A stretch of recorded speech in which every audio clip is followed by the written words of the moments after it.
Hello, Annapurna, can you hear me? You can hear me, Annapurna? Yes, sir, I'm able to hear you. Uh, you have got the same screen like mine, R Studio? Somewhat different, sir. That's Uh, what I'm trying to look at it. Yeah. okay, just one sec. Okay. So you are seeing R Studio like how I'm seeing over here, this portion? Yes, sir. This is visible. Maybe Okay. I need to open a new file or something under it. Uh, so are you seeing something like this console over here? That is below, sir. I'm seeing that console below. Like I see like two Okay, so parts of it. Yeah. you're seeing two parts. That's okay. Yes, sir. Yeah. So you would be seeing something like this then. So Okay. so are you seeing something like this? Yes, sir. Yes, sir. Like Okay, this. Yeah. okay. That is fine. That is fine. Okay. Okay, so that is basically when we start doing coding and all those things and want to save the file. As of now, we don't need it. So typically, when you open it for the first time, Okay. this code file, this is basically your code file. As we discussed last time, this portion is the console. That is the actual R, wherein you're doing Okay. coding and all those things. So since we just need this one, and since we are in training mode right now, and Mm-hmm. not in documentation mode, we will just close this. We won't use it. So we'll just be using this part. Okay, sir. Fine. Sure. Fine. Kishore, you are on the same page as what we are. Just joined, so I'm not Okay, sure. okay, okay, okay, okay. But you have installed RStudio and everything is similar to what we have on our screen, right? Correct, correct. I need to open that. Okay, okay. Just open it. Sir, Yeah. I just wanted to know, like, Mm-hmm. does data science or machine language uses R or Python? Mm-hmm. See, basically, what is data science? Data science is the theoretical layer, or you can say, so if you say the soul and the body, right? If you look at an analogy like that, data science is the soul, okay, and the body, the thing which carries this or executes this, is some language which can be either R, Python, say SAS, okay, and then there are so many other languages. Like if you want to go on complete in memory processing, then there is Spark and big data, right? Then within big data also there are so many different kernels which you can use. Um, so so there are many programming languages based on the market. So say for example, R and Python have a bigger market. In research, R has a bigger market. In So when you talk about product development, Python has a bigger market because it's a core programming language. You can develop front ends and connect it to back ends and all those things. That is more easy in Python. So basically any programming language to that extent. Say for example, some companies uh, don't want dependencies of Python installation or R installation.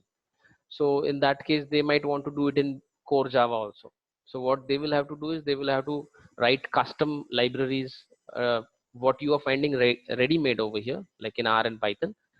They would have to write from scratch if they want to use that specific language. So the richest library is available in R. Second to that is in Python. Then somewhere, if you look from a very what you can say specific to domain, then it is SAS, wherein it is more customized towards domain like banking. So you have SAS specific for banking, then you will have SAS specific for clinical trials, then you will have SAS specific for manufacturing. So therein the person, if he is going to use a complete visual e-miner, then what happens, he doesn't need to know much of programming. He can directly use drag and drop operations and he can do that also. So machine learning is the next leg. So when you look at the chronology, the first phase where we start analytics is basically you look at the data from different angles. This you can do it in Excel also if you are good in Excel, right? And you just need to know how to look at data cross tabs basically. So say for example, you are looking at height of an individual and food consumption, daily input of food, exercise, and all those things, parameters are there. When you tabulate these things for a specific person and start correlating things, right, that is where you start getting some inferences. uh, Now there is within analytics or data science, there are certain bifurcations. Like for example, what we typically are going to do in the whole course and as we go ahead is something which is called as correlation based. That means we know that there is correlation between two things or one thing and many things, right? And we try to use that correlation. Now there is one more part of the science which is called as causal analytics, okay, which basically means that one thing is causing the other. See, uh, what happens is that if say for example, um, we correlate that a dog is barking means a thief is coming, okay. But it might happen that early in the morning if you go for a jog, okay, and if you are on a track or on a road which is not usually frequented by runners in the morning, and there are a set of dogs over there who will start barking, that doesn't mean that there's a thief on the road at that point in time. But since there is a correlation, so that is what we exploit most of the time, right, to predict that this could be a possibility. Now causal analytics or causation typically talks about that you are very sure that these two things are related, not only related to one thing is causing the other. That is where we talk of causation. For bulk of your studies, we don't touch upon causal analytics because that requires you to get into design of experiments, uh, administer a survey. Like for example, let's look at the very recent scenario of, let's say, COVID-19. So there are so many theories, hypotheses that okay, if you take this drug, then maybe you will get cured. If you take this one, then you will get some kind of protection against a specific disease. But really, whether it will work or not, say for example, in the Chinese subcontinent, okay, uh, if they administer a specific type of drug, it might happen that yes, uh, the people start recovering. But can we generalize that? Can we say that um, a molecule called AK213, I'm just giving a random name, okay, because that's how you do research in clinical trials. So whether this drug would be efficient, does it have the efficacy, uh, does it have the potency? These are different terms related to domain of clinical trials. Will it actually cure a person or will it give him protection? Okay, now until I don't do an experiment wherein I bifurcate a sample audience into placebo and actual treatment groups, right, I won't be able to see the difference between the two, whether it is a random effect or it's really having an effect. So this is one part of the study which we typically don't do, because herein you require quite a long period of time. So for example, in these kind of researches or analytics, or you can say application of data science, it's not that I just get bulk of data and I just run an algorithm and I get the output. There's a lot of labor over here, manual work, a lot of observations, critique has to happen, the study has to go to a panel and all those things, and then the results come. So that is why we say that typically any kind of medicine, if it has to launch in the market, it will take at least 2 to 5 years to get launched, because approval process would need you to go through all these things, right? So that's how you would look at the journey. Now beyond that, when you go into so see, there is a mix of terminologies used in the market. So somebody might say that okay, this is data science, the other person might refer to the same as machine learning. There's a very thin layer between all these things, and most of the people in the market get jumbled up. So data science is practically applicable everywhere. So even if I am talking of, say, you are using, say, Google voice search, right?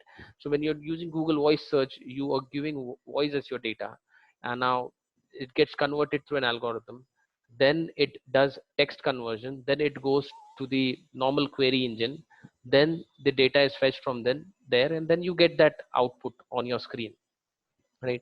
So the data science is there, but there is a bulk of API programming and all those layers also. As you go ahead, you do machine learning, wherein you basically just give data, start correlating things, and come up with an algorithm or an equation. Okay. Beyond that, when you go, you say it's deep learning. It's nothing but it's a part wherein you are using very complex algorithms. So if you have heard of artificial neural networks, you can have a very simple ANN model. When you take it into a very complex level wherein you have maybe multiple nodes, complex machine which can process large amount of data, that is where you can start saying that this is deep learning, right, and so on. That's how the journey will go on. Fine. Yeah. Okay. Okay. Thank you. Fine. So now I think we'll start now. So you remember that last time we were talking about Soul, right? As a package. So what we'll do is we will bring up the library. So just check over here in your packages, like clicking over here as SWIRL.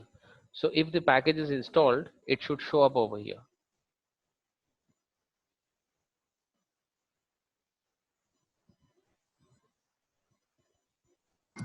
Yeah, it's there. Yeah. Yeah, it's there, right? So see, there are two ways of actually bringing up this and uh, using it. One way is by just clicking over here. So if you visually click over here, this package, this command will come over here. What this means is uh, you have loaded the package from your hard disk onto your memory. Okay, so except the base packages. So if you look in your package list, okay, these are your user library. That means you might have installed it at one point in time. And the system libraries, you don't need to call them or load them.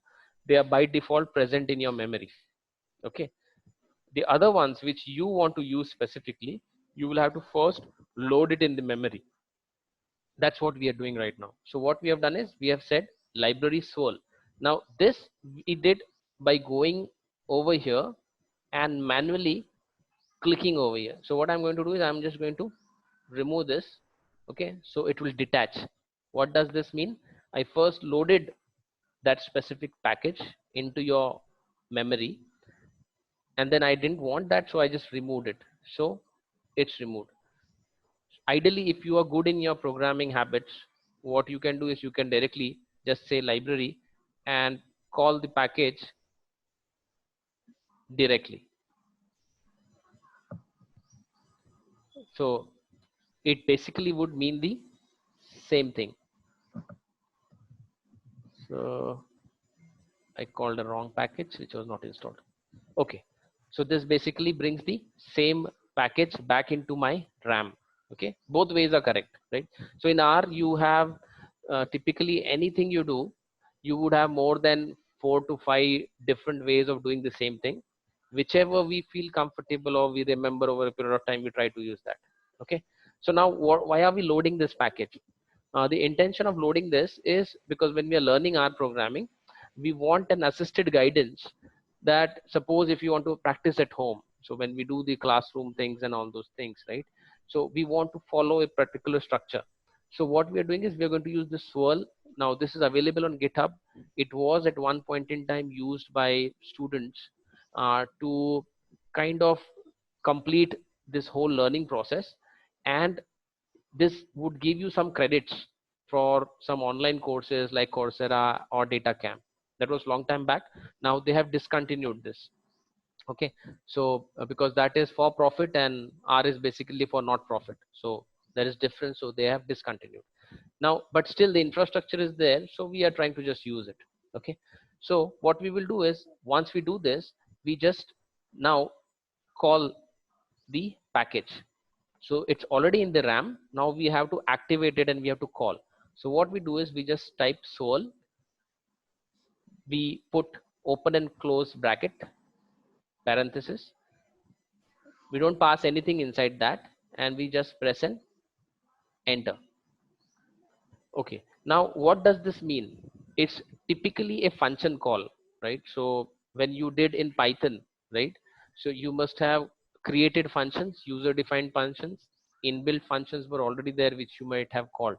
So the mechanism to call a function is by giving the name of the function, using the open bracket and then the close bracket, and if the function is expecting certain parameters, you pass those parameters inside the function.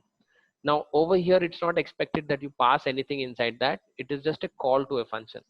Okay, so this is typically a window function. That means we can pass multiple parameters, it will interact with us. Okay, so you give any name, so I'm just typing my name and press enter. So what I want you all to do is I want you all to basically continue doing the same thing. Yeah, one question. See, first we are loaded into our memory, right? Hmm. And we go whatever, but then we are we write scroll command. So what is this purpose? I'm losing your voice. Can you bring the? Is it better? Yeah, this is better. See, first we loaded from whatever is location to or memory, right? Hmm. By we call it the library and within that we call this scroll Right, command. right. Then again the second step is scroll and that closing, opening and closing the bracket. So what is Hmm. the purpose? That means we are assigning this one or what? We are basically wanting to use this package. Oh, Okay, so Soul is basically a learning package. So no, R. no. Why do you require the second step? Like, again, we are typing swirl and command, right? Okay, Right. the first step is to load it into memory.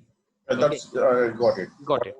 Okay, second step is to actually activate or call it that I want to use you now. Is it like a compiling something like that? See, you can say so, but obviously at the same point in time, I want to bring to your notice that uh, the whole of R is basically an interpreter. Okay, it's not a compiler based thing, so we will not use the compile word because it would be technically wrong. Yes, but we can say that you are calling the function. Basically, initiating this function. Yeah, initiating the function. Oh. Okay. So every time, whenever I want to use any function, first I need to load it to memory, and Yeah. then type the same function so that I can use it. Right. So typically what will happen as we get into functions and all those things, we'll learn how to create our functions. So if you create a function, you save it somewhere. Right. If you save it, then you bring it into the memory. But even if you bring it into the memory, it's not going to execute till you don't start calling it, right? So you have to call a function. So typically you will give the name, pass the brackets, and then you will call the function, right? That's how it will work. Yeah, yeah.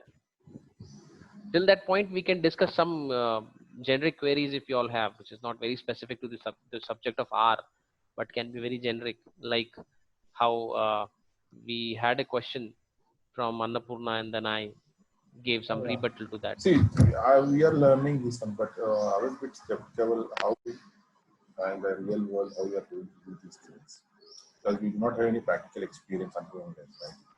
See how the practical experience will typically come is, say you get, first of all, to get on a project, uh, money will not come because obviously we are in a learning phase, right? So what I have observed is many students expect some kind of uh, remuneration for getting projects, but that won't happen because typically when a project is given, it is given to an expert and not to a novice. We are in that phase wherein we are learning, right? And learning is a very continuous process. It doesn't have There is no never-ending process. a never ending process. So what you all can do is you all can fortify yourself by practicing. So learning is training is a one way process. Like I train you, uh, I help you in learning, but learning happens when you go home, you dedicate at least an hour every day. Okay, and then learn gradually. uh, Sometimes it might be frustrating that you're not able to go through, like for example, it might happen that when you are working on functions, user defined functions, in R or Python, you might face a lot of challenge. You might not understand why it is not happening. The faculty is doing it, it's happening for him, but when I'm trying to do a new small function, I'm facing a lot of challenge. uh, that would happen. You have to just hit against the wall and keep on trying, and as as we go ahead, it will happen. uh, Post that, you should get into a project. So project can be a live project, or project can be a small data set which you pick up yourself and start working around that. You have to design the project first for yourself, small projects, like take up some data sets. There are open source data sets available. So you have a UCI website where there is a lot of data set. Okay, typically most of the training institutes across the world, right? So be it Caltech also in US or any other university, the biggest of the universities also use the same data sets. So you can use those data sets. So you can just do a Google UCI data repository. You'll have a data set, download a very small data set, and then start working on those data sets. That's how you improvise yourself. So basically, we need to download it and build our own business scenario and start. Yeah, and start working. Typically what will happen is that say for example, let me show. But I was a bit confused because normally in other programming, I can see the Mhm. output, I can confirm that this is that. Right. Here, I can build my logic and everything, but I don't know whether it is 100% correct or not. So that's where some question mark is coming up. See, this is like swimming. The first time, second day, third day, it will be a little bit of water going in your nose, uh, some issues, sudden shocks, those things will happen. But if you sustain yourself, then you will find that swimming is not about using your hands and legs, it's more about breathing, right? So if you look at an expert swimmer, he can stay in water without moving an inch also. So it's more about breathing. Now to understand how this works, it takes some time, and you will have to give that much of time to yourself, so it will not come immediately. So even if you are in IT, okay, there could, Yeah, that's no, it. even if you are in IT, still you will find that it's not like other programming languages, because there you know that, okay, because you know what is application development, you know Correct. that there is a front end, there is a back end, and there is a Yeah, certain logic. I will have what you want. I will have what should I expect and all those things will be there. So Right. So this case, I was bit see whenever I'm trying to do something, right? There is nothing like this is the one that suits or something. right. In my normal SQL, PLSQL, or other coding where I do it, right? Hmm. I am assured that this is what the value that is expected and this is what is coming. And Right, here, right, it's an assumption only, so you are not sure correct or not. right. And also, what happens is that, see, the flow of the program most of the time, what happens is, if you start with data science and complete that leg, I just wanted to ask you guys, like, you have done till logistic regression, or what have you covered? Just the linear regression, sir. That's it. Linear. That is overview also. That is. Okay. Just an overview, yeah. Okay, got it.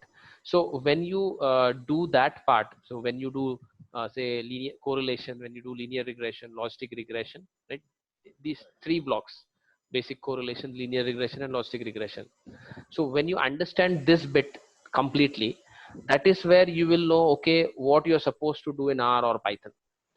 Okay, now what we are trying to do is we are just trying to get the technicalities of the programming language. Then what we will do is, while we are doing the linear regression and logistic regression, we'll have to again use R, we'll have to use Python again, right? That is where whatever you have practiced right now will help you at that point in time. Okay, so okay, I guess now one more person has joined. So Nageshwaran has joined, right?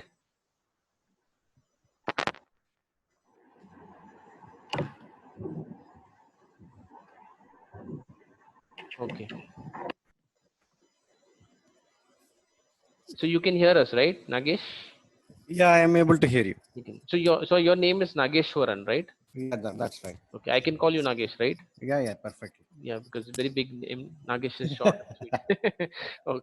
Okay, fine. So now we have started with the R Studio, okay, Okay. and we ran this code, okay, library Soul, okay. So we had installed this last time, if you remember. Yeah, we have installed. So what we have to do right now is we have to just say library bracket open Soul bracket close Soul. R is very case sensitive language. Okay. Okay. So what it would mean is that instead of S small, if you type S capital, it would interpret it, okay, as a different command or a different name. Okay.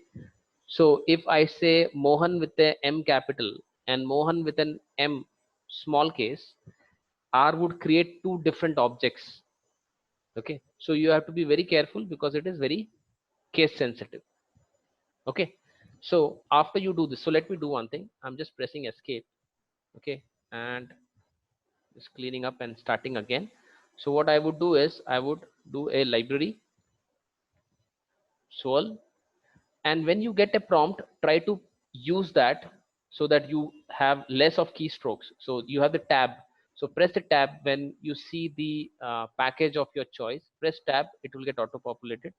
Press enter. This means that our Soul package has been loaded from the memory or from the hard disk onto the memory.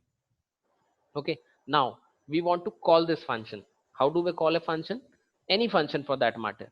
So let's say we want to call the sol function. So we will have to type the name, open parenthesis, close, and just hit enter. So now we have activated the function, we have called the function. Now we are inside this. Okay, so what we will start doing now is we will write our names. So I'm typing Mohan, you can type your name on your screen, and you will just press an enter. Now the instructions which might come after this might be a little different for you guys and might be a different set for me, because I had installed it once, uninstalled, and then reinstalled it for you. But in that process I had done some more changes, right, which you all might have not done, so you might not see those things. Okay, so all of us on the same page as of now? Yes, sir. Okay, so put your name, press and enter, then you should see something like this. Press and enter again. Okay, so you will get a prompt like this. So you will see something like selection, and it will say continue, proceed, 3, something like that. Press 1. So basically what they have done is they have created a window function. A window function basically means there is a call, and then this function will keep on asking you certain things based on the programmer who has written this set of codes. So this whole tutorial is actually a set of instructions created by somebody, then loaded on GitHub, and we are just using it. Okay, press 1. So it will show you these things. So carefully read this, because what I am expecting from you guys is when we end the session today, tomorrow, after that, and throughout the week, what I would recommend you guys is go back and repeat the same thing again, and if possible go beyond that also. Okay, so see this skip. So again, a function call basically means that you want to skip a question. So what will happen in this process is sometimes it might ask us some questions and we'll have to give the answers. Okay, play basically means that you want to halt this program for some time, that is swirl, and you want to experiment on your own. That is where you'll type the function play. Next basically means that you want to come out of the experimental mode of play and want to rejoin this swirl session. By basically means that you want to exit. Main will return you to the main index, and info will just give you some information. Okay, we will not use all of them, 1 or 2 functions of these kind. So let's get started. So when you come over here, you will see something like this. Okay, so to begin, you should install the course.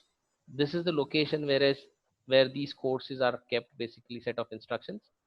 So what we will do is we want to install this course for us, the basics of programming in R. Okay, so we will type 1 and we will press enter. See, the other lessons are also there. Okay, but our interest is right now in R programming.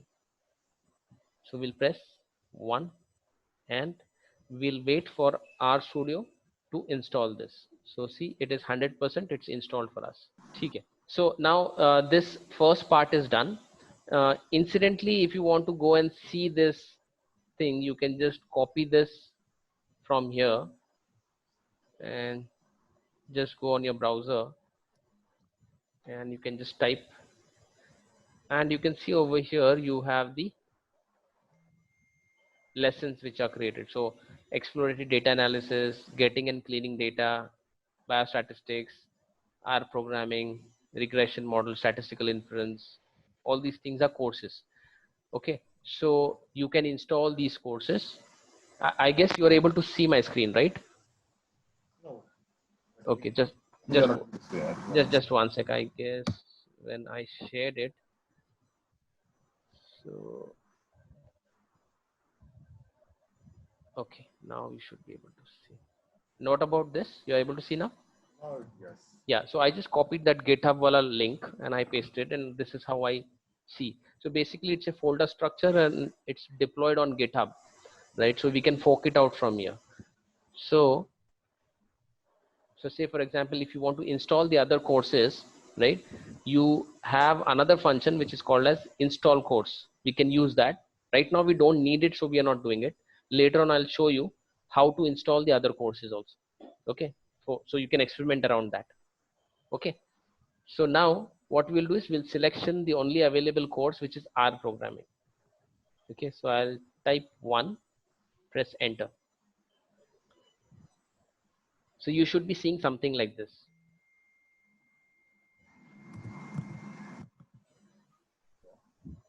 Okay, so these are the lessons basically. Right now, these are the very core things. If we do these things, we don't need more than this. Now, any language for that is very big, and if we keep on learning for the whole life also, it is short, right? So we will learn the basic blocks which are very much essential. Out of that, again, not all of this will be used for modeling. So for example, say vectors, okay, say graphics, these things might not be used by us. Say for example simulation, these things might not be used by us when we are doing modeling. Yeah, what we would be using mostly is say data frames, okay, uh, logic functions we might use lapply, sapply, vapply and tapply. These are the things which we might be using more often, but from a process perspective we'll go through all of this. So let's hit one first, the basic building blocks. Now this will also show all of us something like a percentage over here. If you can see over here, percentage, that means in that specific lesson where are we standing, right? So whenever you are looking at the screen and your own screen, right, so my screen and your screen, so if I am on 14% and you are on say 10%, you let me know so that I stop for some time and you can come to 14%. Okay, fine. So how do we proceed? We will learn by reading the instructions and doing what the function is asking us to do, and then when we want, we will just do a little bit of play and come out of it. Okay, so now whenever you see the dots, you have to press the enter key. That means the next set of instructions will come. Okay, so it says if at any point in time you would like to know more information, you can use these commands. Okay, so here at 5%, this is the first thing we are going to do in R. Okay, so what is it saying? 5 plus 7. Now understand one more thing. What this whole function is doing is it is processing text. It is not actually using our commands as actual commands. It is just going to check the text. Okay, so we have to give it in the exact same format as what it is asking. So we will do that. We'll say 5 plus 7 and press enter. Okay, so what we get is 12. That is the addition. So it basically is printing the summation of the two numbers as we have passed, and the symbol plus is nothing but addition. So we are just using it as a basic calculator. Press enter.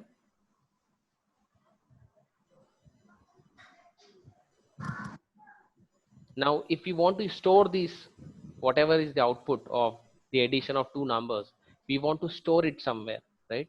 Then we'll have to allocate it to a variable. What is a variable? It's a namespace wherein you are storing some data. Okay, so we'll do that. Press enter over here. So now there are two ways. One is this option, that is less than sign and a dash. This means allocate whatever is on the right hand side of this symbol to whatever is on the left hand side.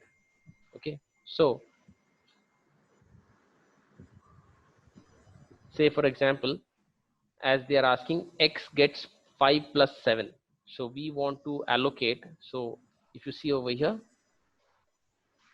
right, x allocation sign, this is called as allocation. The less than and a dash, don't use the less than and underscore, use the less than and dash. And 5 plus 7, enter. Now if you look over here on the right side in the environment, not in the history, in the environment, you will see x is created as a variable and it has got value 12. 5 plus 7 is 12.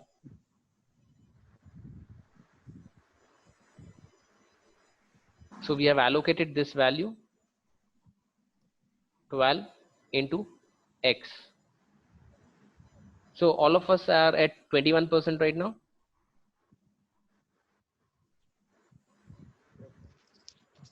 Okay. So if anybody is behind, let me know.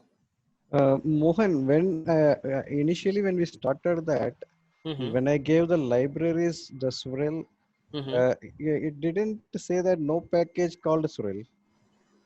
It didn't say, or it It say that? says, yeah, it says that Okay. no package called Swirl. So that means it's not installed last time for you. Did you install it last time? Yeah, RStudio I installed. I have not installed. Not installed Swirl. Okay. So what to do actually? So what you have to do is just go over here in packages. Packages, okay. Okay. Just do a cross check by typing SWI. Do you see something like this?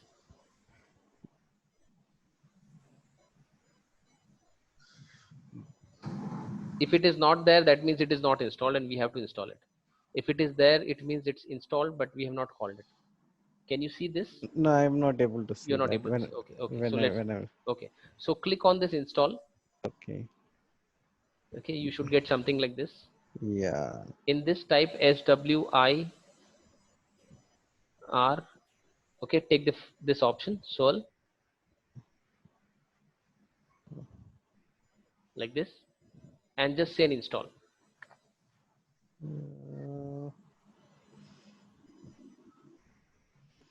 You should be connected to the internet for this. Yeah. I'm connected. Yeah, but unfortunately, it is slightly slow. Yeah, that's okay. It will take some time, but it will come.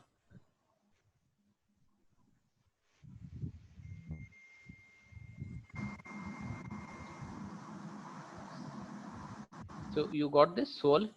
It's coming over here. Yeah, just Yeah.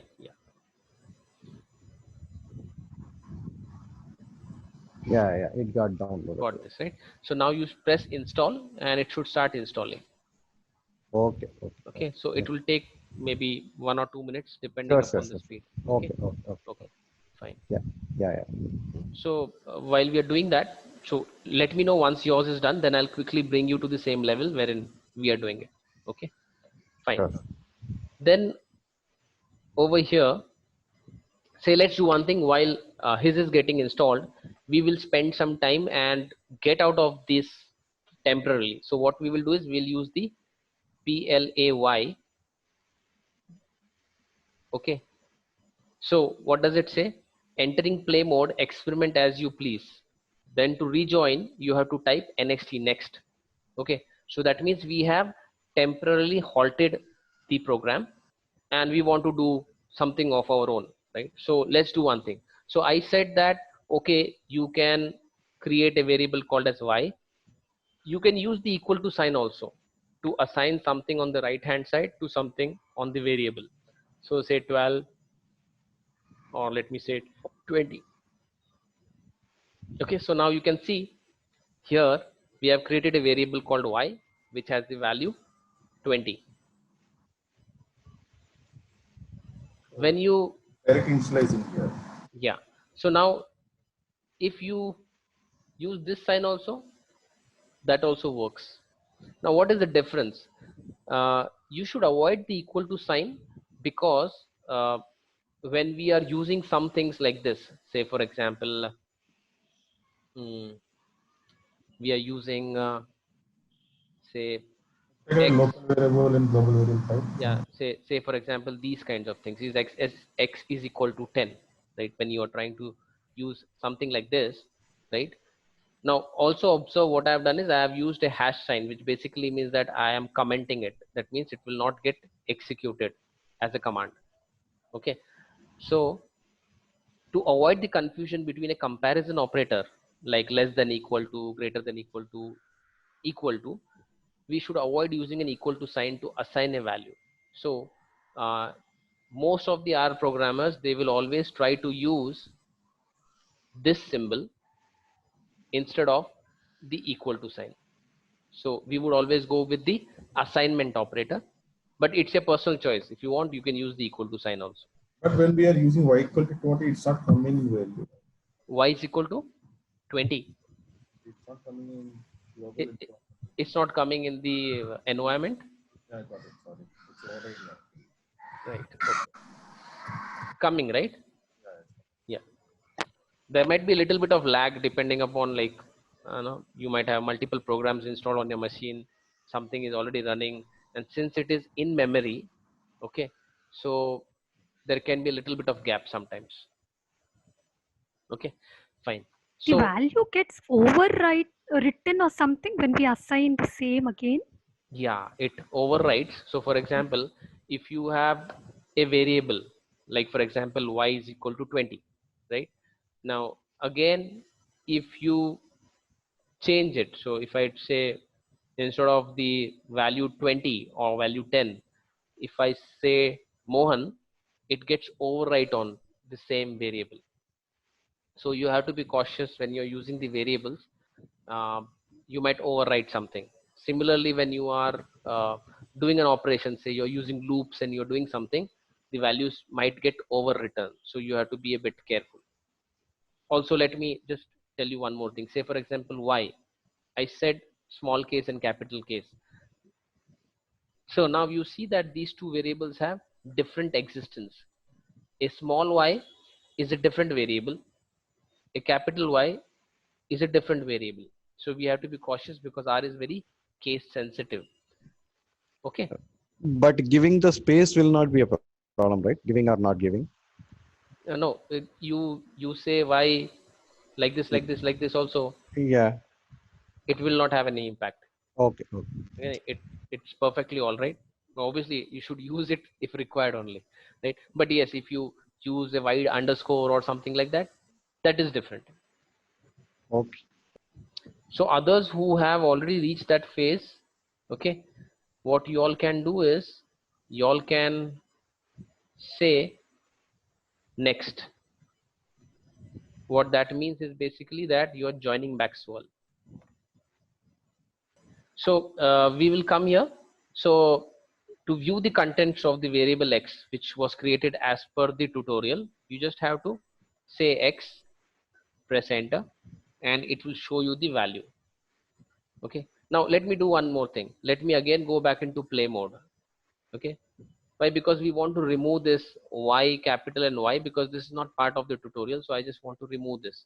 So how do we remove that? We just say rm,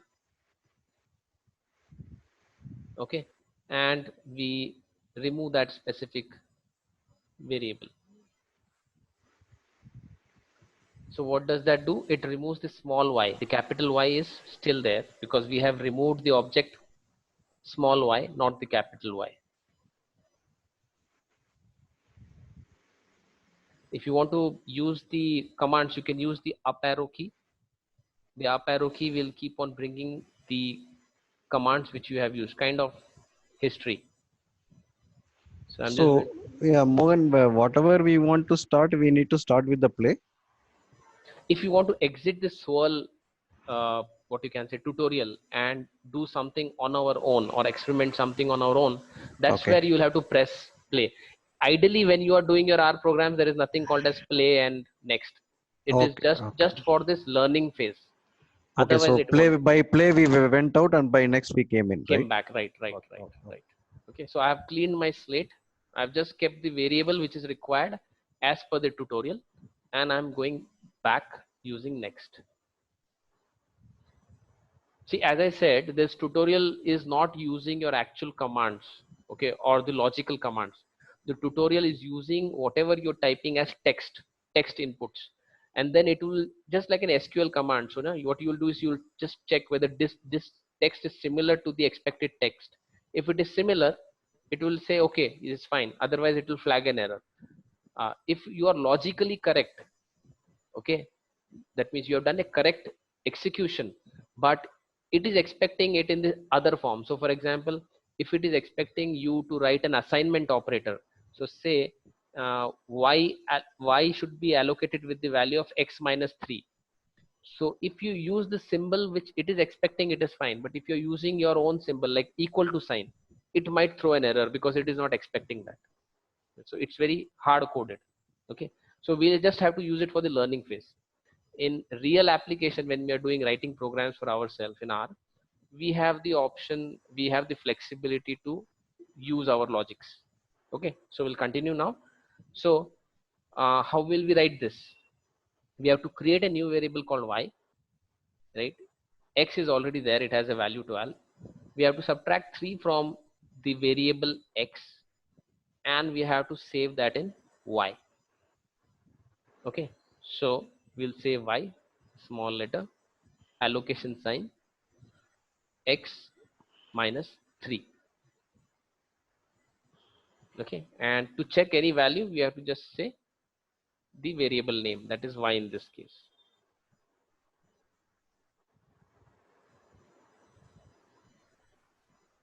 So we are at 32%, all of us, except Spurti. Okay. Yes, sir. Okay, okay. So it's saying let's create a small collection of numbers called a vector. So what's a vector? It's one of the very basic building objects. Now let's understand from a data perspective. So there are two things, data types and data structures. Okay, now what comes in data types is something like integer, numeric, string, character, and so on. Okay, what comes in data structure is the structure in which that object is holding the data. For example, uh, in Python, so you all did Python, right? So in that you had two prominent data types. One was, I guess, an integer, right? And then you had string. Okay, and then from an object perspective, data structure perspective, you had numpys and pandas, right? NumPy and Panda both are data structures which hold data in a tabular format, but the key difference between them is what? A NumPy will only have numbers. Yeah, in Pandas you can have different data types. So for example, if you have 10 columns in the data set, right? Say for example, you have created a data structure in Pandas and it has 10 columns. The first two column might be number, the second might be a string. Again, you can have you can keep on changing, right? But in NumPys you don't have this freedom. If you have ever observed, in NumPys all of them will be numbers only. You cannot have text in that. That's the key difference between the two data structures, right? So in R also you will have data structures wherein certain data structure, like for example a what you can relate close to NumPy would be matrix in R, and what you could relate very close to Pandas in R, you would have data frame. So a data frame would be synonymous to a Panda, and a matrix would be similar to a NumPy. Okay, so the most basic building block is a vector. It's the basic data structure. That means it can be a vector which has a single element. Okay, so let's start with that. So even now, for example, when you are looking at this x and y, these are nothing but from a data structure perspective, you can classify them as a vector. So you can say create a vector x of data type numeric. Okay, and that's how you have created this very basic building block. So you can use the C function to create a vector which stands for concatenate or combine. So a vector can have multiple elements. Okay, so in this case they are asking us to create a vector containing the numbers 1.1, 9, 3.14, right? This is obviously the value of pi, right? So what it is saying is type C 1.1, 9 and 3.14. Now tell me one thing, uh, you have to store this value, right? You are creating a vector, so obviously you cannot just type this thing, you have to allocate it. That is where the vector will be actually created. So here it's saying create the object z. What is z? Z is a vector of type numeric because you're only typing numbers in that. Okay, so allocation sign, C, concatenate or combine, bracket, and then type the numbers. This is the first element, second element, and this is the last element. Right? So you will see something like this. Z is a vector. A vector can be seen as something like an array. Okay, so if you're doing C or something, some other language, you can relate it to array, and it has elements. Now observe a difference between R and Python. So you must have created arrays in Python also, right? Now over here, let me do a play first so that we can just come out of it and experiment a bit. So we have Z. So say I want to access the elements in Z, a very typical, as you can see, it has a box bracket. So we can access the individual element.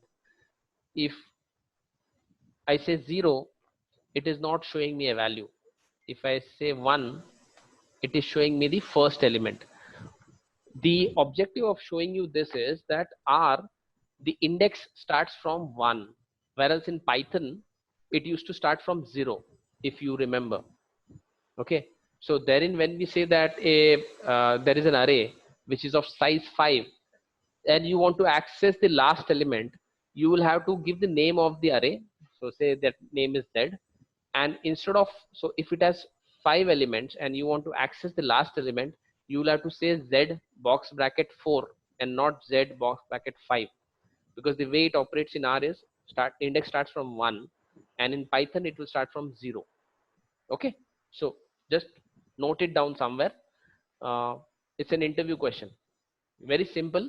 So it's like a googly, right? So what happens in many interviews, people are very ready for very complex questions and their answers, but the interviewer also knows, right? So sometimes he will ask you a complex question, you will give answers, and then he will say, let me try a googly. Okay, or let me put the ball in the block and let me see whether the batsman is able to handle it, or let me put a bouncer, right? So you will have very simple questions which will sometimes stump you, so make a note of this. Okay, so now rejoining again, we'll say next. So from the end, what would be the index? Would it be -1? No, from the end. So for example, in this case, it will be 3 because you have 3 elements. So 3.14 is stored in the third. Okay. If you were to do this in Python, you would have to say Z2, because in Python, it starts from 0 and the end one is truncated by one element. So you will have over here as num 0:2 in Python. I'm just trying to draw a parallel, because Python and R are like left hand drive and right hand drive. So when you start working on these two tools, sometimes you might try to write something in an R fashion and you will get an error over there. Okay, so you will have to bear those differences in your mind. Okay. Okay, so let's get back. So I'm saying next, coming back over here. So anytime we have any question related to any particular function or any doubt related to that, we can always use the R's inbuilt function, help function. So these help functions are available in Python also. So when you are using Anaconda, you have the help in that also, but there are certain challenges. Now they have improvised it. Okay, but previously it used to happen, sometimes the help in Python used to work, and sometimes very randomly it used to stop working, or it would not give you a hint as such. But in R, this is good. So even if you don't use the internet, you can still use the help in R. So one of the ways is that you can just see over here that there is a help tab. Okay, you want to know about anything, say for example, want to know about C, which is already over here, right? The C function, and anything starting with C, you will have that over here. So if you click over there, it will give you a detailed description from the R documentation that what is this. So it will tell you that this is basically how you create a vector or a list. It's a generic function. Its usage would be given to you. So first the description would be given, then the usage would be given, then the parameters or the arguments which are taken, that would be given, then the details would be given. One very quick way of learning how to use the function is just go to the bottom and there would be some examples, right? So this would teach you in a nutshell, okay, how, what all things you can do, right? So say for example you want to do a certain thing, if it is there in this list, you can take that as a template and start to create your own code with respect to that command. Okay, so let's now come back to this, and since the tutorial or Soul is asking us that you need to try it, so we'll have to try this. So it says that you can use the question command. Okay, this will be on the console. For example, if you want to get more information on C function, you will have to type question mark and C. You will not use the bracket over here. Okay, you will just use the question mark and the function name, not the bracket call. Okay, and type enter. Okay, so basically what you're doing over here mechanically by using the visual interface, you can do the same thing over here by putting the question mark and then the function call. Incidentally, the help will always come over here only. Okay, so let me just show you quickly. Say I want to get some help about, say, a package called as str.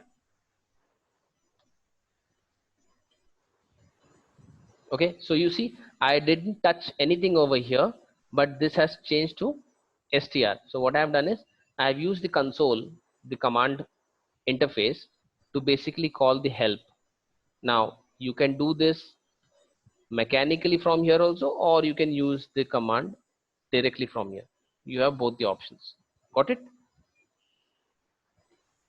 And then you can look at the help. Now if you ever checked in Anaconda, the help was not this extensive. Okay, in R you will get a pretty good support from the community apart from this also. Fine, let me come back. Okay, now we are resuming our lesson. Type Z to view its content. Okay, so we have created already the object Z, which is nothing but a vector, and the type of this vector is what? Numeric. So we want to see the contents. So what we will do is, without giving the box bracket, we'll just say Z. So it will show you the content. Now what will happen is, it will always show you the index of the first element.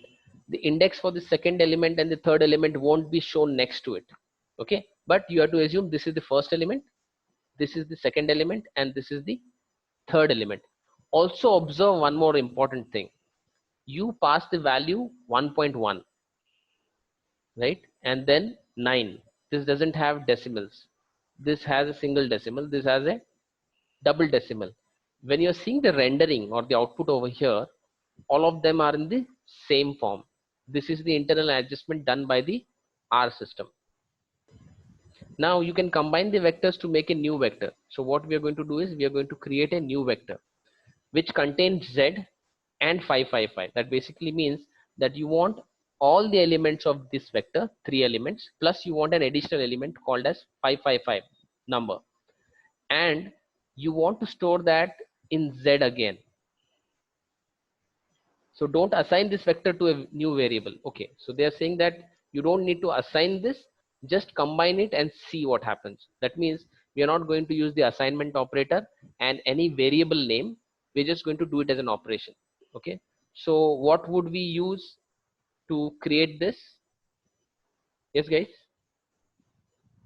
the function to combine. Append. No, append is different. We just use the combine C function, right? If you remember. So we'll just use Z and type 555. It's saying not exactly. Okay, it's expecting us to create Z 555 and again and Z. So whenever you do something which is not as per its expectation, okay, so I just read this much, contains Z 555.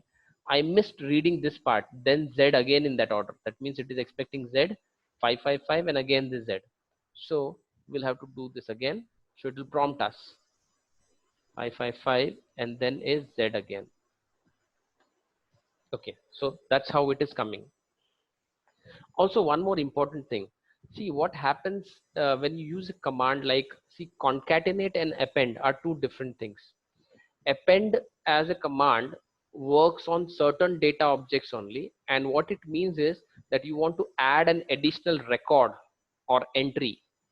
Okay, and it's usually towards the end. It's additional in the end. It is not in between.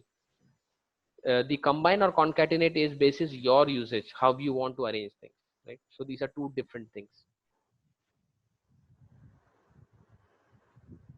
So now the next step, what it is expecting from us is to see, again remember, this is not stored anywhere. The value of Z still remains the same. This we have executed, but we have not stored or overwritten it on the same variable. Had we said that Z allocation C bracket Z comma 555 comma Z, then the value of Z now would be this new data. Okay, but that is not done because we have not allocated. So let's do this. Let's see what happens if you do this. What is an asterisk sign? An asterisk sign basically means that you are multiplying two numbers. So Z is multiplied by 2 and then we are adding 100 to this. Okay, so let's try doing this. Z star 2 plus 100.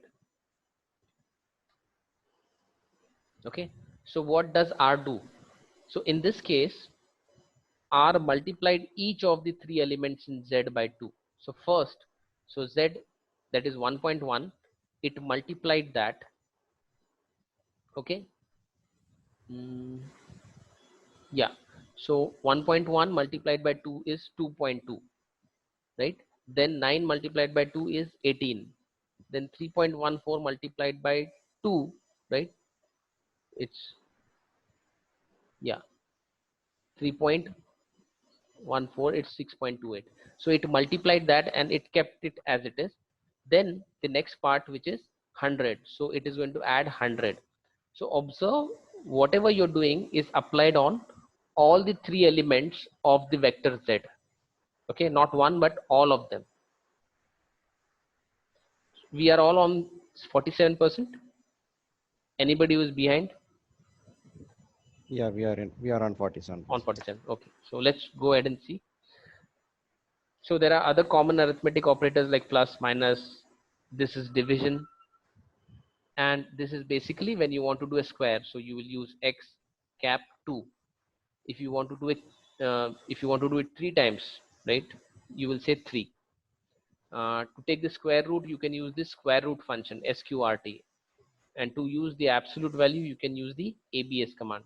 See, there are a lot of commands which we might know because of usage, and there are certain commands which we might not be aware, right? So as we go on using them, we'll get to understand more from them. So let's use the next thing, which is called as assigning the square root of Z minus 1. So how will we do that? We will create a new variable called as my underscore sqrt, and we are going to use the square root of Z. So we are going to use this command sqrt of Z minus 1. So sqrt Z minus 1.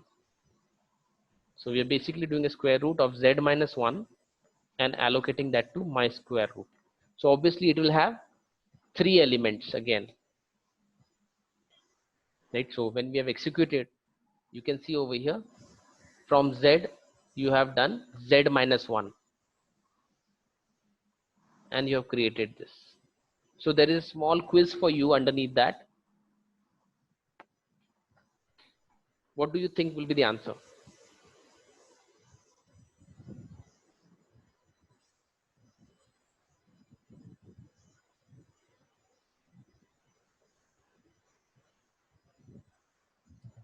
So obviously it doesn't seem to be the first one.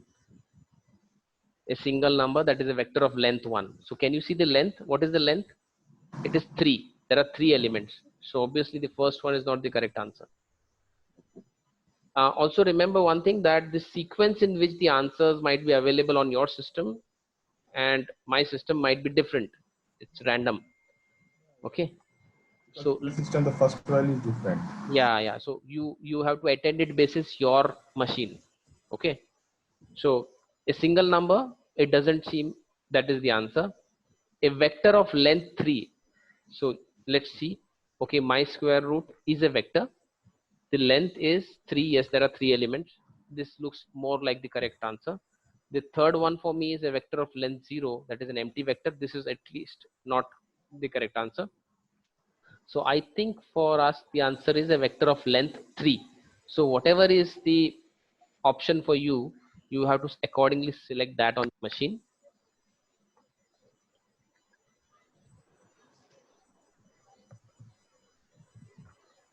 Again, at times it might happen that when they are asking you these quizzes, okay, the author who might have created this quiz, okay, they might be thinking about the question from a very specific perspective. We might not be completely wrong, but the author might be looking at the question from a very different perspective, and he might have missed the other options which we are seeing. So but the system will still say that your answer is wrong. It doesn't mean that your answer is wrong always. It's just that the perspective is different. Okay, so we are all at 58%. Yeah, right. Okay, let's go ahead. So it's asking us to print the content of my square root. So we'll just say my sqrt, press enter. Okay, so R first subtracted 1 from each of the element, then it took the square root of each element. Okay, now let's go ahead. Now it's giving us one more assignment. It's saying that let's create a vector called as my underscore div. Okay, that gets the value of z divided by my square root. Okay, so z will be the numerator and my square root will be the denominator. That's what it's expecting. So let's do this. My sqrt, no, my div, sorry, my div, allocation sign.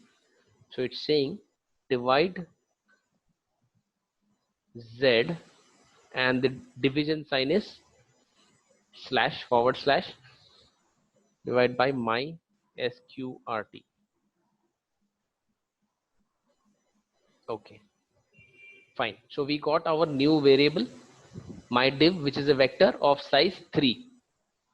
Okay, again you have got a small quiz. What do you think is the answer?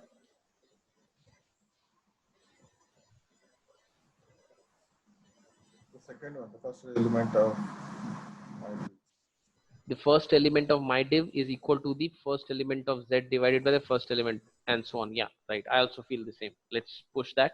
So in my case it is 2, so I'm selecting the second option. Okay, good. So all of us on 68%. Yeah, right. Okay, good. Okay, guys, at any point in time if you feel that you want to ask any question, just jump in. Okay, fine. So let's see the content of my div, although we can obviously see the content directly over here also, but since it is asked, we'll go ahead and do that once. Okay, so when given two vectors of the same length, okay, now what is the important part over here? We divided two vectors. One was the numerator and one was the denominator. The size of this was 3. The size of this was 3. So it was absolutely fine. So what was the process? This by this, this by this, and this by this. Okay. So it's saying if a vector is of different length, R recycles the shorter vector until it is the same length as the longer vector. Okay, what does this mean? Now supposingly the denominator or the numerator, whichever in this case, one is shorter than the others. That means this was 2 elements and this was 3 elements. So what will happen is you will divide, say in this case we are dividing z by my square root. Say this has only 2 elements, 0.316 and 2.828. So 1.1 will be divided by 0.316 9 will be divided by 2.828, but since this doesn't exist because we are considering or assuming that this has only 2 elements, then what about 3.14? How will we divide? So what will happen is this value 0.316 will go as the third element and it will divide this. So that is this process of using or repeating the sequence in the vector to match the longer vector is called as recycling. Okay, so let's see that.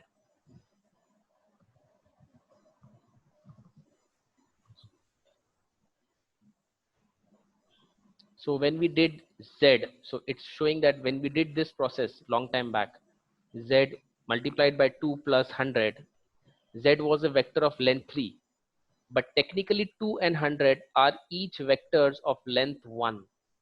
Okay, that means Z had 3 elements, 1.1, 9, 3.14. 2 is again a vector without a name, but it's a vector, but it's a single element.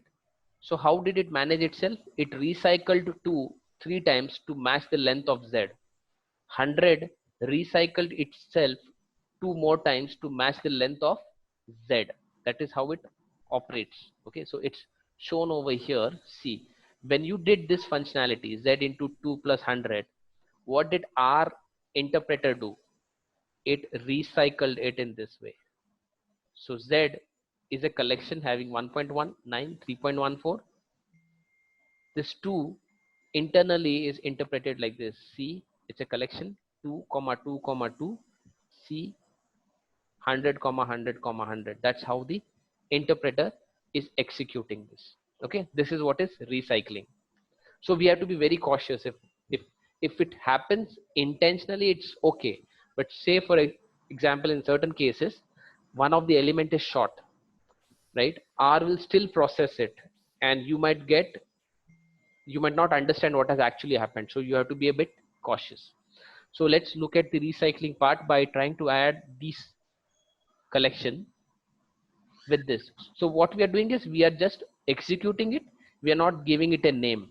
Okay, so I'm just copying this and pasting it over here and adding it to the second one, that is C0, 10. So what should ideally happen? This is the longer vector, 1, 2, 3, 4, and this is the shorter vector. So always the shorter vector will recycle. So internally it will make this, when it is executing the addition, as 0, 10, 0, 10. It is recycling the vector.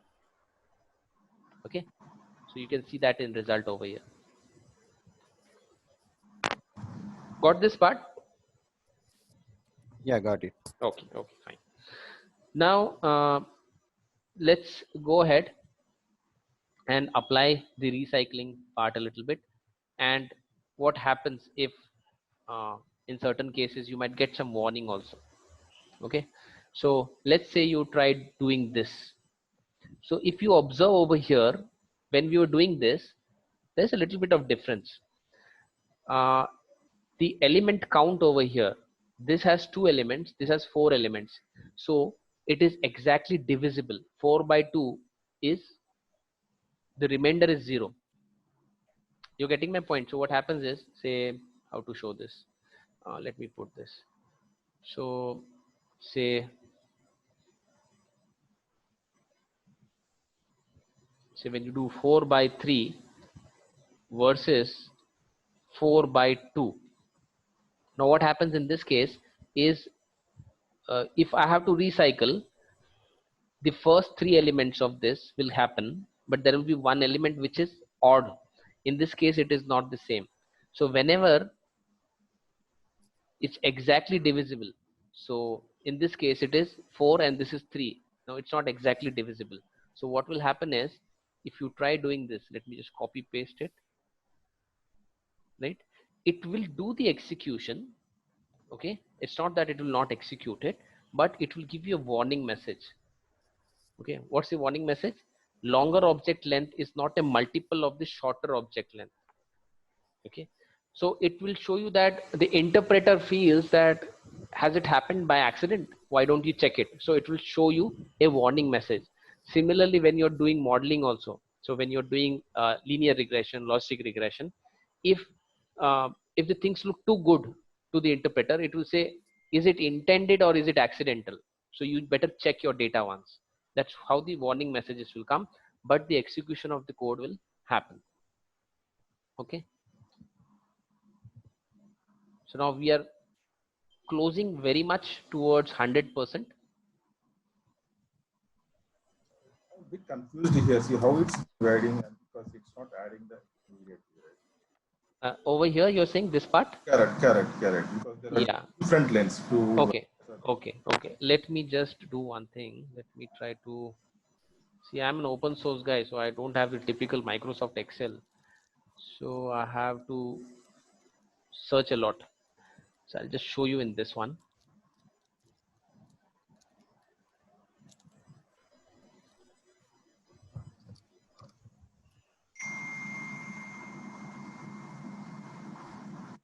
Okay, so how this will work is, you're able to see this, right? The WP. Yeah, we are able to see something, yes. Just show you. So let's copy this part over here. Say this is the first one, right? 1, 2, 3, 4.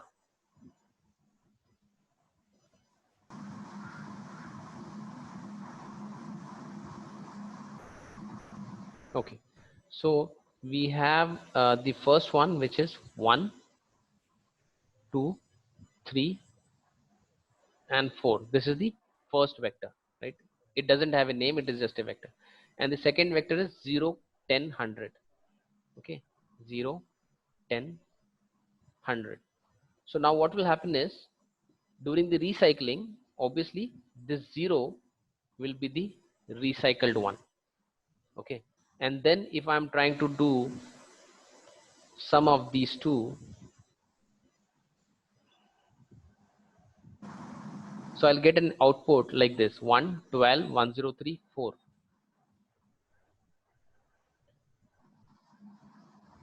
You see 1, 12, 103 and 4, because for the fourth one, what happened from here was that we recycled 0. So obviously the addition is not happening because it didn't recycle the last element 100, but it will go in a very sequenced way. So 0 will be recycled. Supposingly, if we had one more element over here, say 6 was the value over here, right? And then the recycling, so because it is 0, the next one to be recycled would be 10.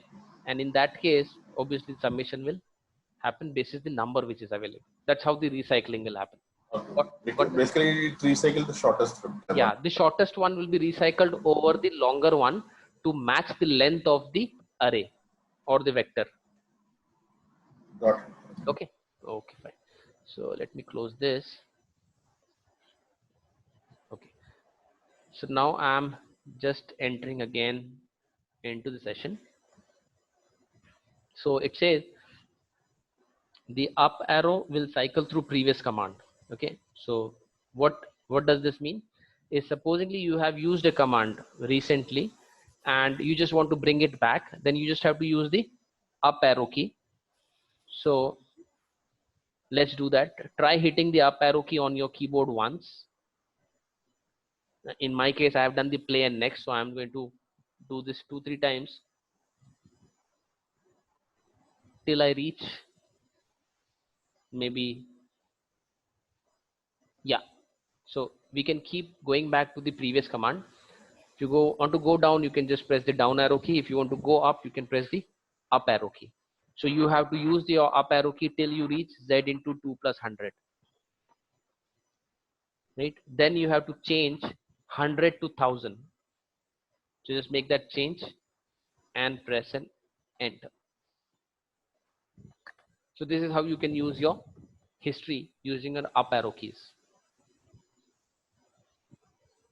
Then just towards the closing of this lesson, it's saying that assume that that means you pretend that you like to view the contents of a variable that you created earlier, but you don't remember whether it was named as my div or my without an underscore div. So you could try both of them and see whether it works. Okay, you can just type the first letters, so my, right, and This is called as auto completion. So we have seen that already, and press tab. So you can just say my. I'm just doing it again. Press my. Press the tab key. It will show you the option. So now you can confirm, yeah, I can see that my div is there. It had the underscore, and then you can just press a tab again. It will come over here, and you just press an enter. Okay. Now be very cautious. When you reach this stage, it will ask you whether you want to submit this credit on Coursera.org. Say no. Okay, say no. If you say yes, you will get stuck in the program. Okay, so you have to say no. So select whatever option says no to, come back and rest over here. Okay, now press the 1 key again. We have to go back into R programming.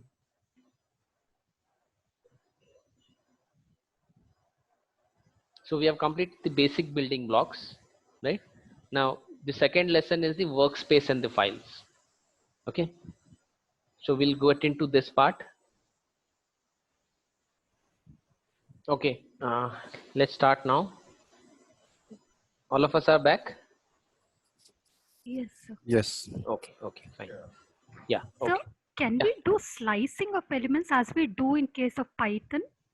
Slicing of elements in the sense? Like in a vector, like we have like 5 different elements are there. So if I want only from 1 to 3 elements to be viewed. Yeah, obviously we can do that. So can we do that? Yeah, we can do that. I'll show you. Okay. Before that, because the instructions are there, so let me just quickly go through that. Okay. So what is workspace? Workspace is basically the location where your things are getting done, right, on the file system, right? So say PC file over here, right? So when you see over here in the file, right?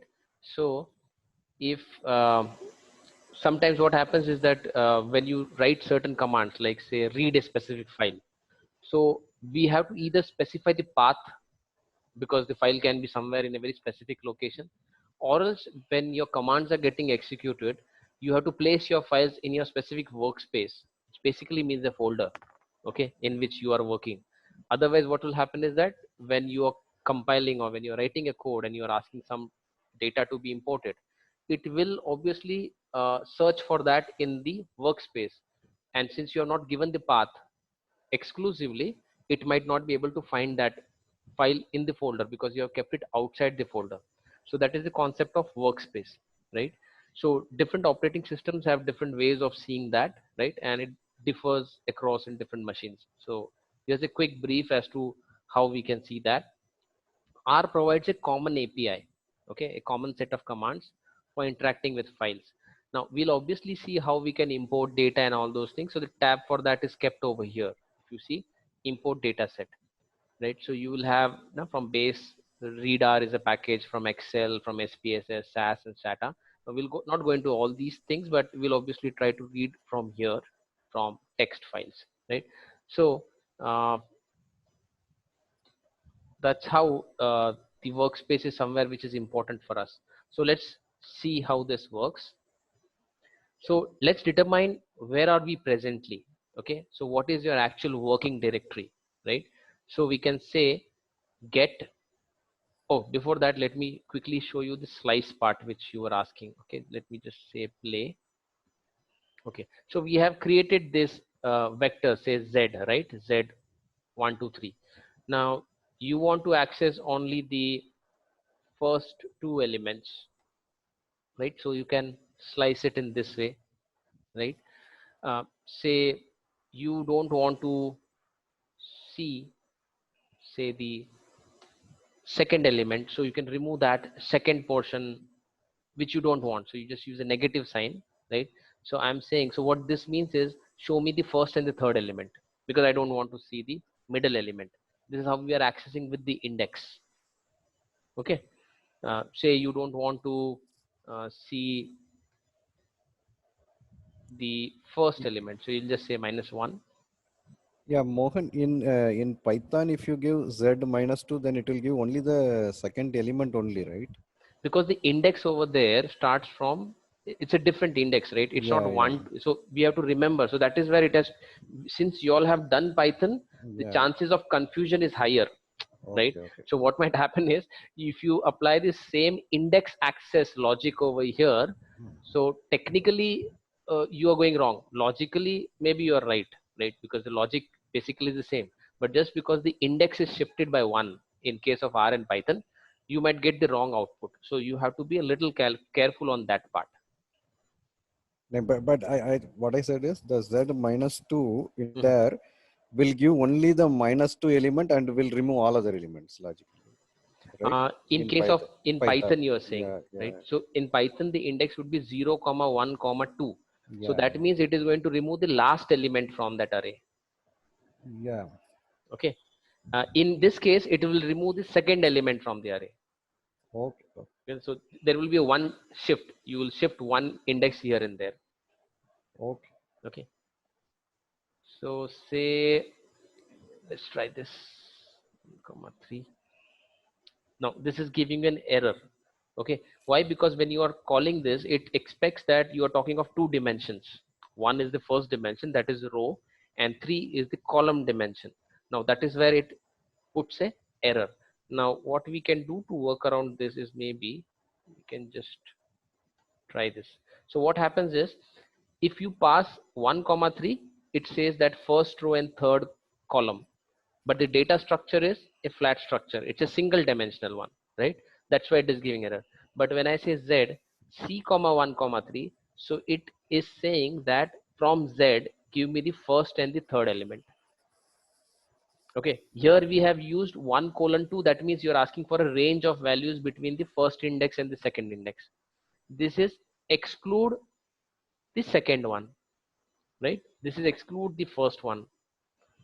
This is not in sync because we are trying to fetch the data in wrong way in this, because it has only one dimension. In this case we'll have to wrap it with a concat over here.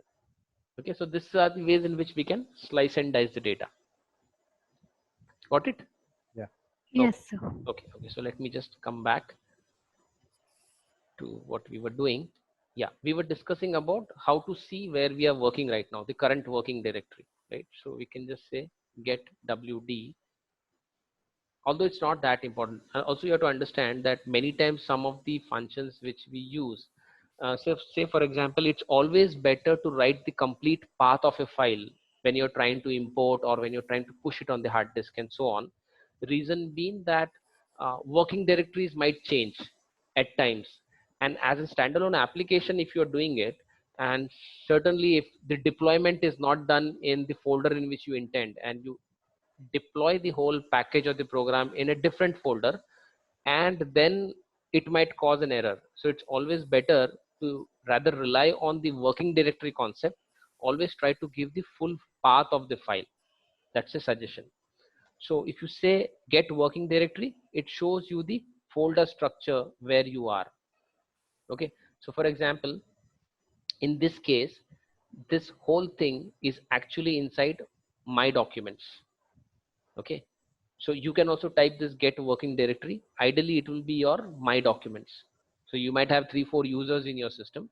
So whatever is your user in which you have deployed R currently, you should be having it in documents. Okay, so now let's try this ls command.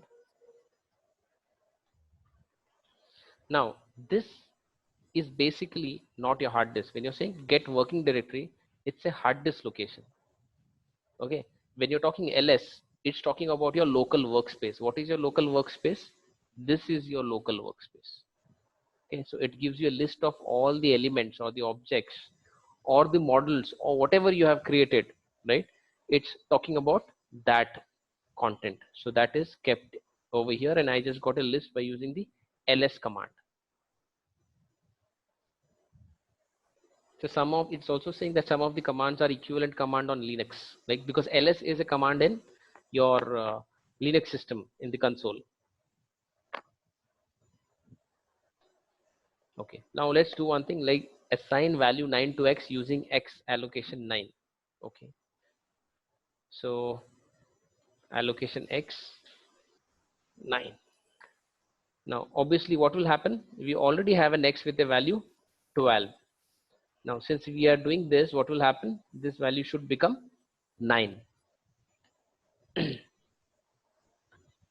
Okay, it's asking us to check using the ls command the objects present. Now the working directory, which obviously is this one in your my documents, right? If you want to see a list of the files in that, okay, you can use this command, list files.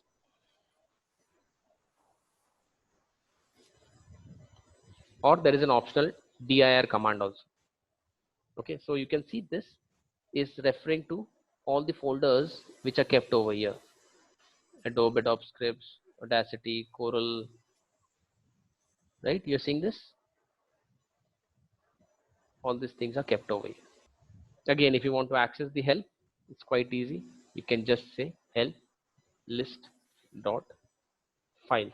Now also one more important thing, try to avoid typing the object name. Command you should type, but just for practice, once you get used to it, try to use the help. If it is coming, don't try to type the whole thing. Reason being that because R is case sensitive, you might type list with a dot f capital, and reality is it's a small f, so it might throw an error. So try to use the help as much as possible.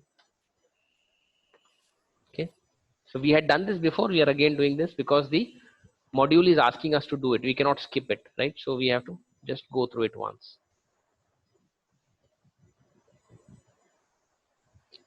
Okay, so now obviously what we are seeing is that list.files, we are referring to the help page over here, and one of the important part over here is arguments. What are the different arguments which are passed into a function, right? Now if you want to check that, you can directly type args also. So use the args function to determine the arguments to the list files. So let's say args, we might get an error because I have also not used this. Okay, so what is happening, it's expecting us to give the name over here, right? So args and yep, so it is showing us the arguments, right? So these are the arguments if you see over here. So it's something, instead of using in the visual interface, we are seeing that on the command line over here. So assign the value of the current working directory to a variable called as old.dir. So old.dir is nothing but a namespace, a new variable created, and in that we want to assign the value of the current working directory. So the current working directory is getwd, remember? So what we can see, we are creating a new object, right? A variable called as old.dir as per instruction, and we'll say get working directory. Okay, so now this, if you can see old dir over here, it has the information which we have extracted from get working directory. Get the working directory is nothing but the path where we are working currently, right? The path is saved over here.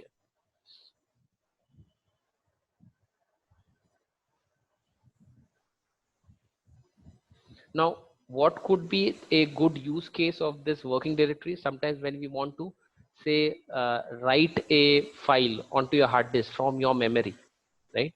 So instead of going in your Windows Explorer and searching for the path, what you can do is you can extract the working directory using a command like this and concatenate it with the file name or the name of the file which you're intending to write, and parse it over there, and it will automatically go and get saved over there.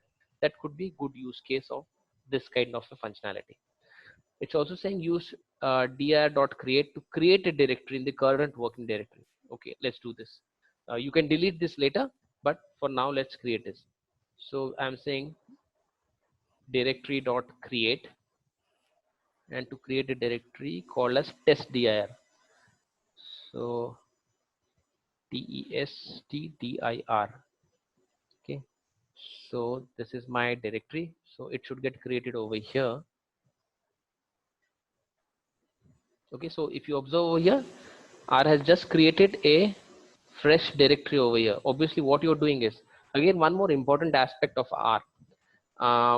If you're working in a company and you're working on a system which is connected to your data center over there, typically your database administrator, the DBA, who is in charge of the whole system, will not give you access to the server. Okay, because R is very dangerous. Like, you're creating a folder, and similarly you can delete some things from your server also, and it is not something which can be changed. That is, there is no undo command. So once you do it, it's done. So for example, you can use R to connect to an SQL, Oracle database, or any kind of database. You can create tables over there, you can delete tables over there, and once done, it is done. You don't have a rollback option also. Even the DBA cannot get the table once dropped by R. So that's the reason why when you're working in an analytical team in the corporate environment, typically you'll be getting a mirror server, a replica of your existing database, which would be updated every day, right? You don't get direct access to the database and to the servers. Okay, so we have created this directory, all of us at 44 right now. Yeah. Yeah, okay, fine. Now set your working directory to test directory. That means now this wants us that our working directory should not be my documents but should be test directory. So what we will do is we'll use this command, set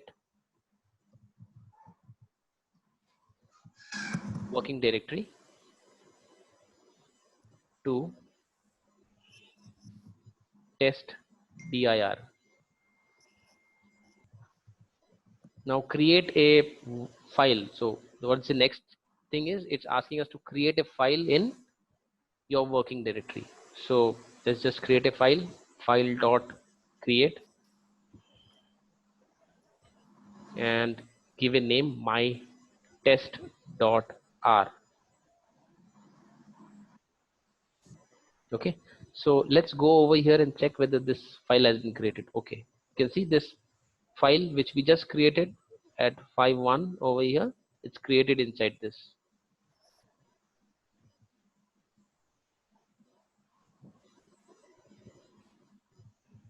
So inside test directory, I have created the my test directory.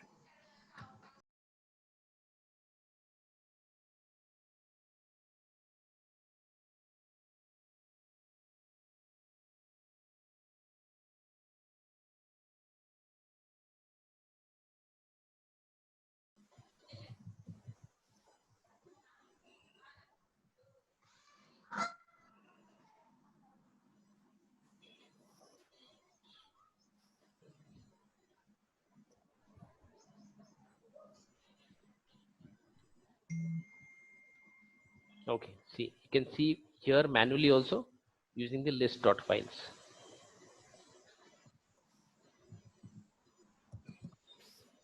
Then we have file.exist to check whether a certain file is there. Now obviously we can directly see it visually over here by going inside over here, but since they're asking us to check it manually, we'll do that also.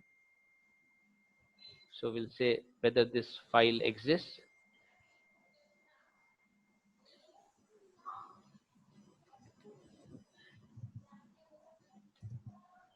Right, it says yes, it exists, and it has opened that file for us. So when you say file, oh, I said file.edit, actually it should be file.exist.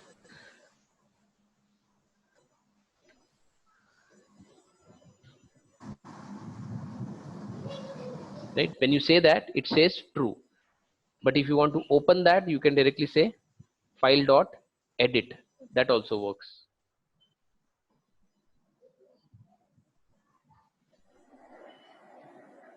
So you have list, which is the list.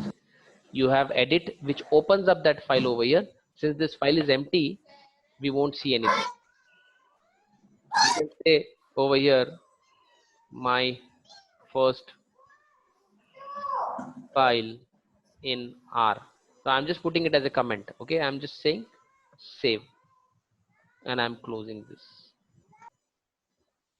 So we're using file.info, and we are checking whether this file gets some info about this file, right? So you'll get the info regarding the file, right? So it talks about the size, is it a directory or a file, right? You can use the dollar operator to get the mode to grab specific items. So let's explore this also. So change the name of the file to mytest2.r using file.rename. Now these are the things which you can go in the Windows Explorer also, and you can do that, but since it's shown over here, we'll execute it once. So file.rename. Okay, so there are two things. Now let me just do a play over here. Okay, so file.rename, right? So you can see over here file.rename is given over here. So it has two parameters. One is from, so you need to know what is the current name of the file, and you need to give the name as you're expecting, right? So I'll go back over here and say file.rename. So you have remove, create, so many things. I'm just going to use the rename option. So give the file name, which is the current file name, mytest.r, and use a comma to specify that you are putting the second parameter, that what is the name you want to put. So test2.r. Let's look in the directory also what change happens, and press an enter. So you can see that this file name has changed over here. It's mytest2.r now. Now you can do all these things manually also, but if you know that R can do all these things, it's very easy for you to uh, slice and dice data, do staging of data also. So for example, you have a basic raw data file, you have done certain operations and you have transformed the data, but you don't want to impact the core file, so that you can recover the data if in case something happens. So you can write a set of programs wherein first stage would be raw data, second would be some transformations on the data, then you can stage it and save it somewhere else, right? So all these commands would somewhere help you to do all those things, right? We may now try to delete mytest.r using file.remove, but the name is mytest2.r, and when R will search for mytest.r, it should throw an error because that file doesn't exist, right? So make a copy of mytest2.r, call mytest3.r. So let's use the file.copy. Now you don't need to go into the help always, because when you do this bracket open close, it will obviously show you the help in this yellow window. So it's saying file.copy from and to, whether you want recursive overwrite or not, all those options, but those are maybe optional options. So we will write the name of the file which we want to copy. So it will be my test2.r, and we want it copied as, so we want to retain the old copy and we want to create a new copy. So you will get one more file over here now, right? So you can see they've created a copy of this.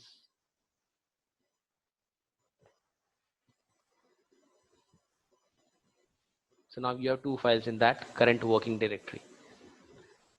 So provide the relative path to the file mytest3.r by using file.path.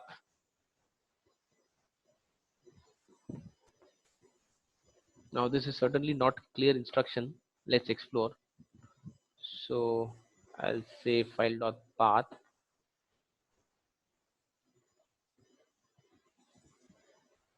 So when you press a tab, it will give you the options of the parameters in this way.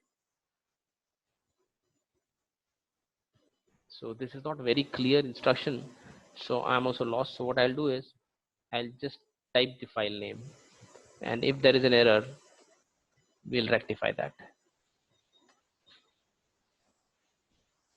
Okay, so this is what was expected.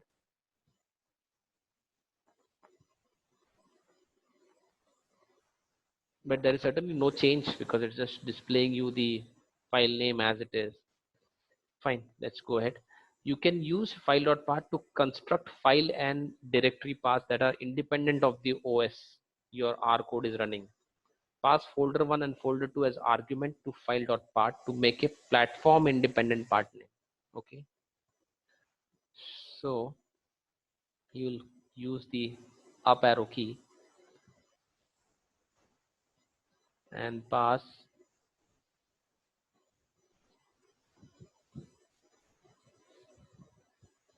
folder 1 and folder 2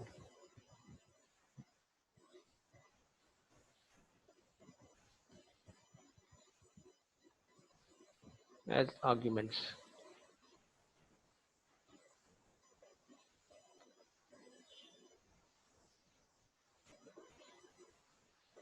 Use the question mark dir dot create. Now this is not something which we would be using typically, but since it's shown as an instruction, we are just completing it.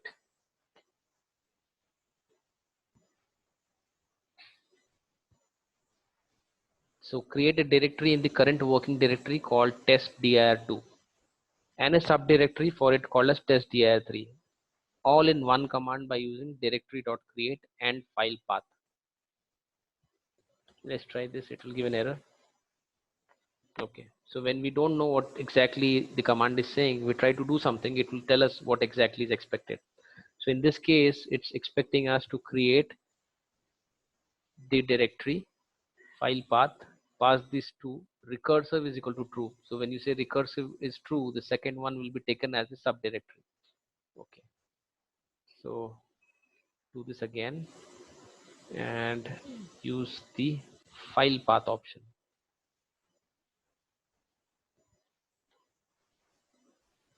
Test dir2 comma test dir3 and you pass the recursive option as you can say. So in R, the capital T and the capital true TRUE, both of them mean the same thing. It's basically having a boolean value 1, right? But still, because it's a pre-built module, you should type exactly as what they are expecting.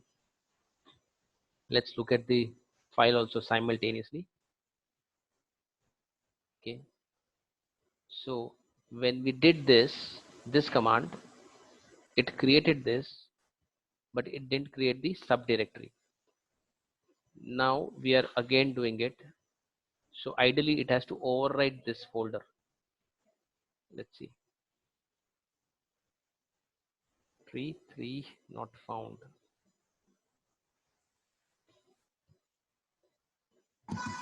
It created for me the test directory. Because you did not run this, I guess. So what I did was I partially executed this, and when I'm doing this, it is giving an error actually. So for you, you must not have created this, right? Correct. Yeah, not. Yeah. So when I did this, what happened is accidentally this got created. So the subdirectory didn't get created. Now when I'm trying to do this, let me do one thing. Let me just delete this. Let me execute this again. A little bit of change. Oh, one more error is I haven't passed this quotes over here.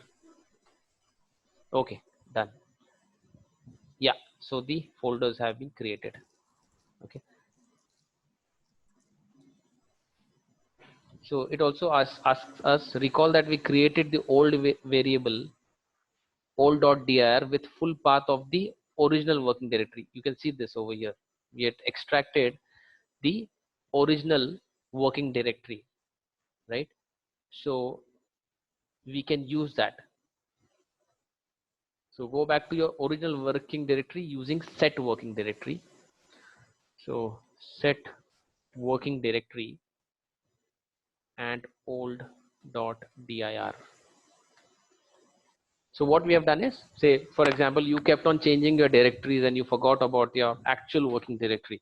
So since we had already made a copy of the old working directory, the path, all we had to say was set the working directory and pass the variable in which you had saved the old working directory, and it will again get directed to the old working directory, because in between we had changed this. So initially our working directory was my documents. Then we created a test under test directory, and we did set the working directory as test dir. But while doing that, we had saved our old directory path in this variable. Now we use that to come back to the original location. So it's always useful to save these locations. Say for example, you're in a server and you have a slash slash slash and a lot of things, you might lose the tracking point. So it's better to save the path somewhere. Okay, so after you finish this lesson, delete the test directory that you have just left and everything in that. So in this lesson, we have understood how the workspace is created, the file system is managed using R itself. Okay, so would you like to send this to Coursera? Obviously say a no and stop this. Okay, so I'm going to delete this from here, the test directory, using the delete over here. Be careful, don't delete anything else. Okay, you might lose important things over here, right? Because your my documents might have a lot of things. Okay, so what we'll do is we'll stop over here. Okay, and tomorrow we'll again start at 3 o'clock. In the meanwhile, what I would suggest you is you go back into R programming and try to do these two. Okay, if possible, if you get time, try to cover this also. That will speed up the process of learning for you. Okay, so we'll be able to understand it better.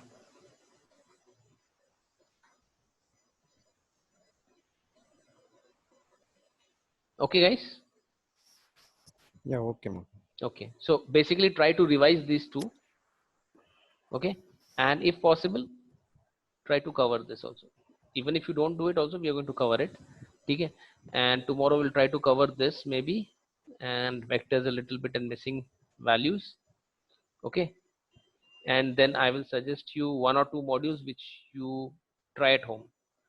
Obviously, since these things are available with you inside your R, you should try to do as much as possible. Okay, any question as of now? Doubts? Can we save this workspace, whatever we have done? Ideally you should not save the workspace because it will eat up your memory, and it doesn't make sense also, because this is a tutorial, right? This is not actually your code or your data also. You know, if you want, you can save. I'm not saying don't save it, because it might happen that tomorrow when you're doing it, it might try to refer some of the objects which are old objects, and if you don't have it, it might ask you to create it again. But it's okay, we can create again, right? So if I'm closing, I would say quit, and I will not save. Right now it's your choice whether you want to save or not save. But ideally you should not save your workspace. You should always save your codes, but you should not save your workspace, because right now you are just using a little bit of data. There is not much on that thing over there. But when you're actually doing in production and all those things, what happens is that your data set increases. That will become a problem for you. It will slow up your system. So it's not recommended. Okay? Okay, sir. Okay. Fine, we'll meet tomorrow and we'll stop the session now. Okay. Okay. Thank you all. Thank you, sir. Thank you. Bye.